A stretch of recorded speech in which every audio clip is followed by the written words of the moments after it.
All right, welcome back to What's It Wednesday. Here we're going to find out what last week's guest was.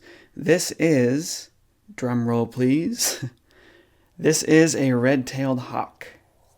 So yeah, red-tailed hawk. Congratulations to everybody who tried, and congratulations to those few that succeeded. We've been doing a lot of smaller animals lately, and it's kind of fun, but I'm sure you're probably getting tired of seeing my hands shake when I'm holding a little tiny critter really close up and we're zoomed in really far. So today, we're going to do something bigger. We're going to do something so big that I need to zoom way out and change my camera angle. This is this week's specimen, and this thing is big enough to fit my head in its mouth. This thing is huge. For comparison, here we have the bobcat from week 1. And here we have the skunk from, I can't remember what week that was.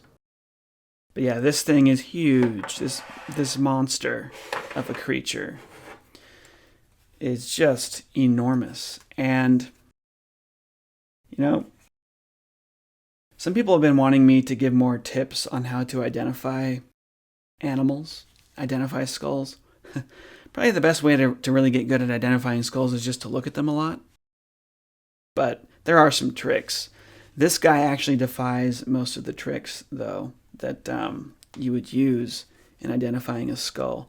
Because for me, what I'll do if I suspect that a skull might belong to a mammal is I'll look at the teeth.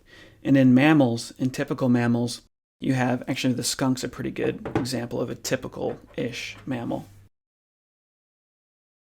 If you go back in the fossil record and look at some of the earliest mammals, mammals have very distinct teeth that define them from, reptiles and other animals. They've got incisors. All the early ones had incisors. Canines, these big long ones behind the incisors. They have premolars, which are kind of small molars, and then they have legitimate molars in the back. So incisors, canines, premolars, and molars. Those are the teeth, the base teeth that mammals have. Rodents and lagomorphs, of course, have secondarily lost the canines and most of their premolars.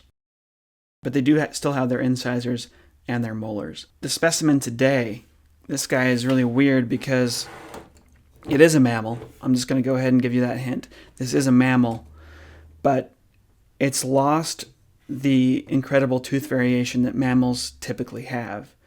Its molars and premolars pretty much look like canine teeth all the way back. And it's got what looks almost like 4 canines on the top and the front. A really bizarre tooth formation in this species, actually in this entire family, this entire group of animals. Again, this thing is big enough to kill me, very easily kill me. This animal typically doesn't kill people in the wild, though it could. Yeah, it's just a beautiful specimen.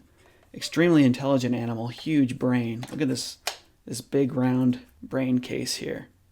Incredible creature. Let me get some more light. Okay, there we go. There you can see that the olfactory bulbs in this are fairly small in comparison to like a skunk or a bear or something like that. So this thing does not depend as much on smell, but it still appears to be using it as an important part of its existence. Look at that beast. My goodness. This thing would be very intimidating to come up to face in the wild.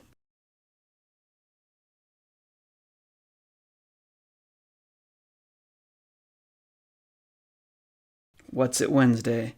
What the heck is this thing?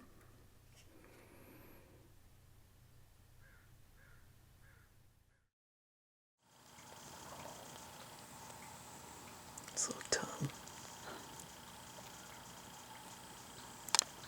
A lot of times once you finish, he'll still be like suckling the air. He wants you to hear that. It's funny.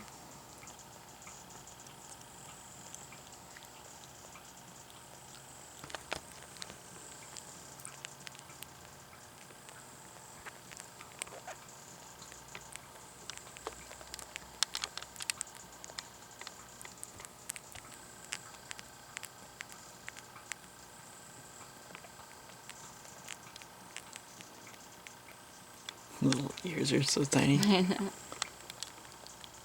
Do skunks get big ears? Not big ears, but they get.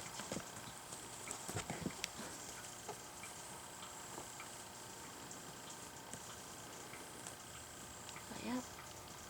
That's the little baby skunk. Cool.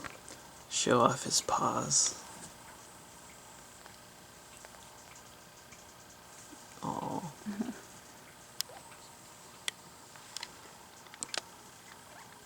Do you want more footage?